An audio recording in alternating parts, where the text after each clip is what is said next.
Mr. Kirkos, thank you again for hosting us. Thank you very much for allowing me to be part of this very interesting event. And before we pass the floor to our distinguished journalists, very known in their profession, and I hope we will become friends in the future, I want to welcome you all to the European Parliament. It is the same Parliament that in November 2016 we voted to ask the Commission to freeze Turkey's accession negotiations, and in July 2017 we called for the negotiations to be suspended if Turkey would implement the revision of the constitution as voted. In our effort to show solidarity to those who oppose the blind prosecution of journalists, civil servants, teachers, professors, we destroy with our own hands the most important tool we have for institutional intervention in the neighboring country, the tool that allows us to intervene in each and every deviation from the European acquis. But isn't this the exact way that we handled, on behalf of the Union, this possibility of intervention so far by refusing to open extremely useful chapters, as chapter 22 and 23 and 24, about justice, fundamental rights, civil liberties, which could make very clear to the Turkish citizens of what Europe means for everyday life. Justice, respect for political rights, freedom of the press, freedom of expression, but also economic growth in a transparent and uncorrupted way. Passively, without determination and without attempts to engage the Turkish citizens, we have allowed the government to set the tone and put the blame for their own choices of non-compliance with the European acquis on the Union.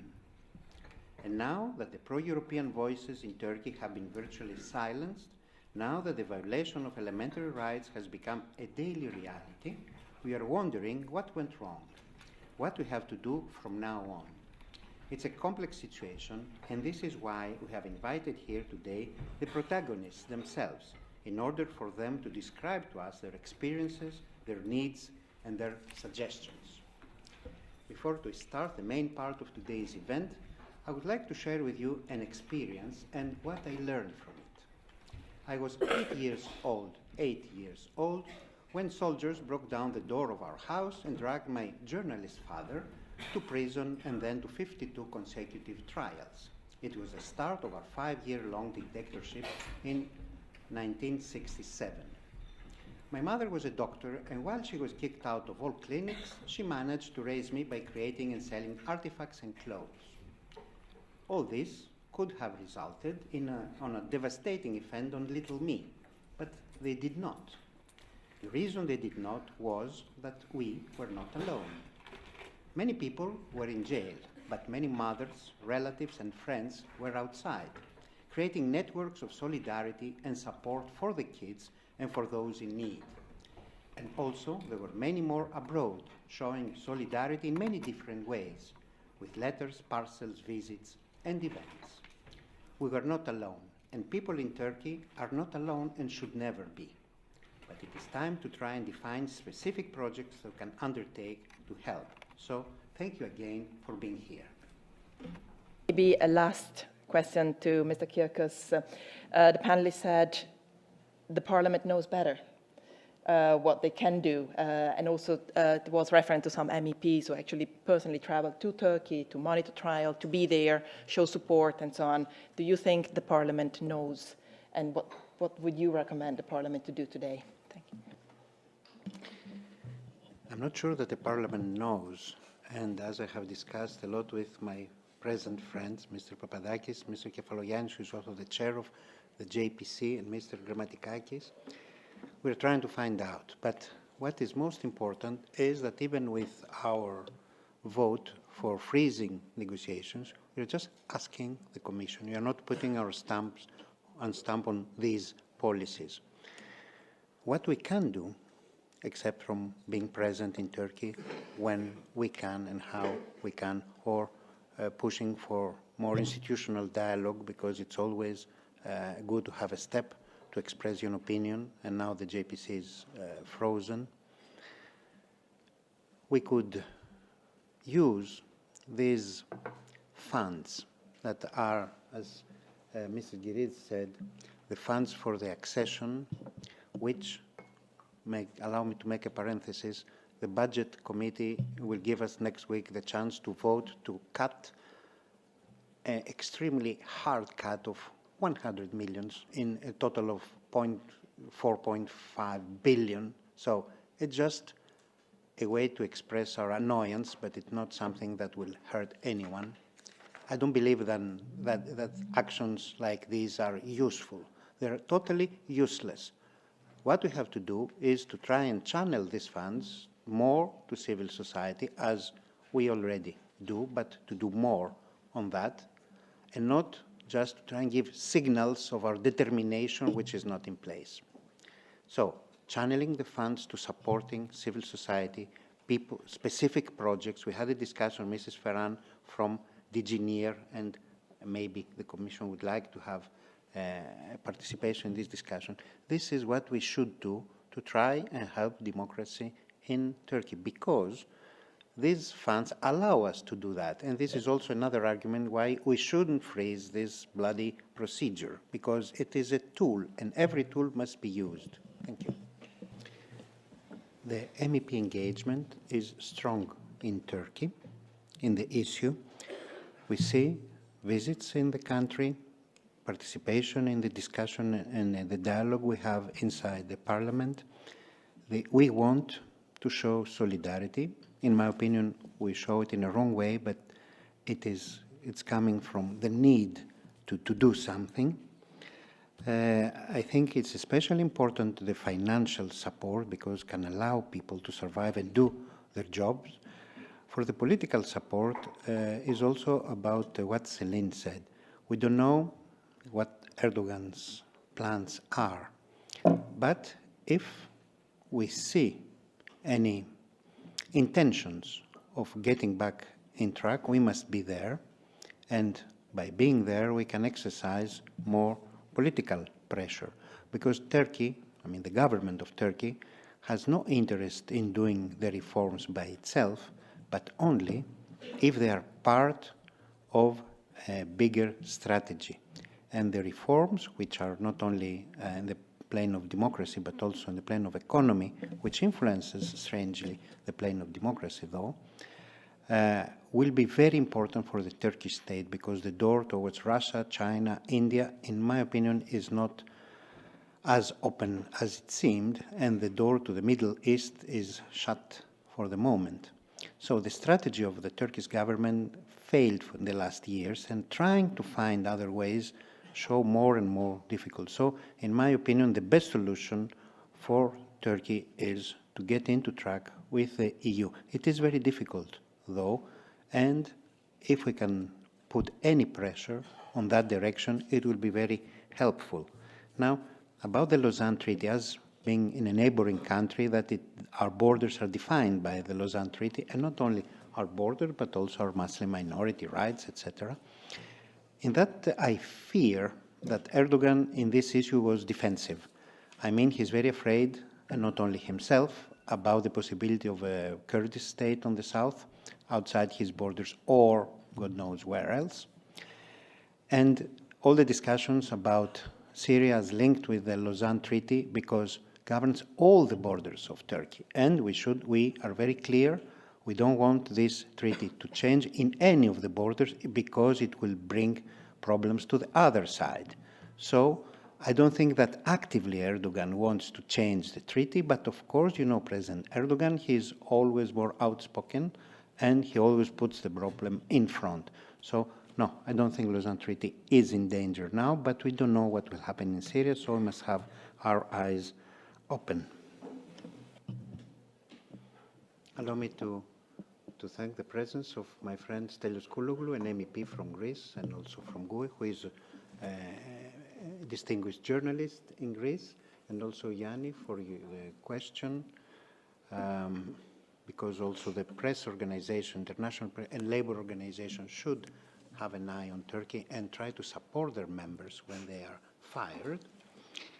About civil society, as we saw in Greece during the refugee crisis, without civil society, government is left alone, and sometimes government is not enough. In other times, government is not to be trusted. So it's too important to support civil society in Turkey. The European side of this link, one issue they can have is by pestering us, by bombarding us, not with mails, which is something that goes to the bin, but to express opinions and to try and get our opinions and make us more interested in what is really happening in Turkey and not just reading some headlines. So there is a way of influencing the parliament. But as we saw in our islands, civil society links with civil society and they do miracles. So the parliament should find ways of helping the NGOs and society to work more proficiently in Turkey. About the grassroots communication, we have Vote Watch, which keeps an eye on us, independent. And sometimes we're not happy because everything is there, but we learn to live with it. And it is an amazing tool. Also, there are many sites that expose fake news, and also these are independent. I mean, we must have in mind that Europe, the Parliament or the Commission will suddenly create a platform that everybody could join. This is to the citizens to create, to us to support as we can see fit, but the citizens should create an instrument, and I'm very unhappy that it does not exist, because when freedom of expression and press is threatened, I am in the opinion that spontaneously there is a reaction that leads to such platforms of expressing opinions, different opinions, even fights, but that take part in the non-existing dialogue, because if, as you told us, all big media have concentrated advertising, means that no independent voice can be heard. So it's not part of the parliament or any other to replace the citizens that must have and must create their platforms for their own voice. I don't like citizens that stay behind and wait. I like citizens that take initiatives and put themselves forward, and these we support.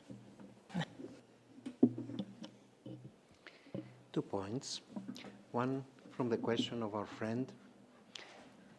I personally cannot see Turkey as 49 plus, 51 minus. It's not that. I can see many citizens afraid, many citizens insecure, many citizens afraid of their jobs, of the imaginary Kurdish state, about bombs that are blowing, about the future that they don't know what it is. And I can see also many brave citizens defending their opinion, defending their rights. Turkey is not two parts. Turkey is many faces, and we must not just love an opposition, which is also multi-faced, but we must see the Turkish people as a whole and try to make the divisions in two many-faced also. So in every problem we have different replies and different majorities. This is how democracy works. So I cannot send AKP to the dustbin. It represents half of the people in Turkey for their own reasons. We must see these reasons and give replies that seem better than the replies they get for the moment. So this was a general idea. And the second one, sometimes in the parliament, you know, in some votes you feel alone because you are in a minority. And with Turkey this happens a lot. Some ideas that maybe for Turkey is better to condemn and to freeze and to stop have a majority. But my minorities never stop. So what I would like from the Turkish journalists and from the Turkish civil society, from these that, as Celine very hurtfully said, that they don't care for Europe anymore, but they should, at least from these that they still care, we would like a letter. We would like an open letter that says what we said today. You have tools, use them. You have ways to intervene. Don't throw them out of the window. It's not a battle that it is played without you. It's not a battle that is played by us in a faraway planet. It's something that may influence your own life, because parliamentarians don't hate Turkey as a whole although President Erdogan may like to say so. They're trying to find ways, and if they use wrong ways, it's the society of Turkey and the journalists that should intervene and show their opinions. Jen Dündar in this parliament explained very clearly, don't give Erdogan this extremely nice present of freezing the accession. I would like, before the next report on Turkey that will bring another chaos, if possible, to have an intervention from that side of the Turkish society. Thank you very much for being here. It was amazing, interesting for me to hear from the journalists. I also thank very much the organizations, and I leave you to Barbara's hands. Thank you so much. Thank you for this. Your final remarks, Mr. Kyrkos. Let me also ask...